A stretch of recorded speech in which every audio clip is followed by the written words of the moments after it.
புதுச்சேரி இளைஞர் காங்கிரஸ் அணி தலைவர் ஆனந்த் பாபு நடராஜன் அறிக்கை ஒன்றை வெளியிட்டுள்ளார். அந்த அறிக்கையில் கூறியிருப்பதாவது: பதவியுண்டு, மரியாதை இல்லை. இது என்ன வகை ஆட்சி? ஆளுநர் ஜனநாயகத்தையும் சட்டத்தையும் புறக்கணித்து செயல்படுவது நாளுக்கு நாள் அதிகரித்து வருகிறது. முதல்வரின் ஒப்புதல் இல்லாமல் சுகாதாரத்துறை இயக்குநர் நியமிக்கப்பட்டது மிகுந்த கவலையை ஏற்படுத்தியுள்ளது. அதையடுத்து 9/7/2025 அன்று காரைக்காலில் உள்ளூர் விடுமுறையை பற்றிய உள்துறை அமைச்சரின் செய்திக்குறிப்பில் மாநில ஆளுநரின் பெயர் மட்டும் குறிப்பிடப்பட்டு முதல்வரின் பெயர் முற்றிலும் தவிர்க்கப்பட்டிருப்பது மிகுந்த வருத்தத்தையும் அவமதிப்பையும் ஏற்படுத்துகிறது.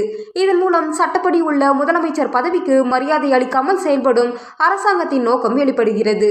புதுச்சேரி அரசு இன்று ஆளுநர் ஆட்சி போல செயல்படுவதாக மக்களிடையே ஏற்கனவே பரவியுள்ள நம்பிக்கைக்கு இது மேலும் ஒரு உறுதியான உதாரணமாக அமைகிறது.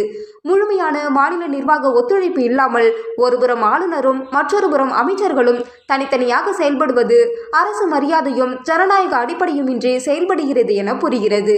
இந்த செயல்கள் முதலமைச்சர் பதவிக்கு எந்த மரியாதையும் இல்லை என்பதை மீண்டும் ஒருமுறை வெளிப்படுத்துகின்றன.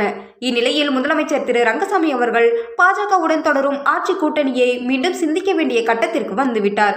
பதவியில் இருப்பது மட்டும் போதுமானதல்ல. மக்களின் நலனுக்காக உரிய நேரத்தில் உரிய முடிவுகளை எடுக்க வேண்டும். மரியாதையின்றி இருக்கும்போது அந்த பதவிக்கு என்ன அர்த்தம் இருக்கிறது? புதுச்சேரி மக்கள் ஒரு ஜனநாயக ஆட்சியை எதிர்பார்த்துள்ளனர். ஆளுநரால் இயக்கப்படும் ஆட்சி அல்ல. இதை முதல்வர் உணர வேண்டிய நேரம் இது. இவ்வாறு புதுச்சேரி இளைஞர் காங்கிரஸ் அணி ஆனந்த் பாபு நடராஜன் கூறியுள்ளார்.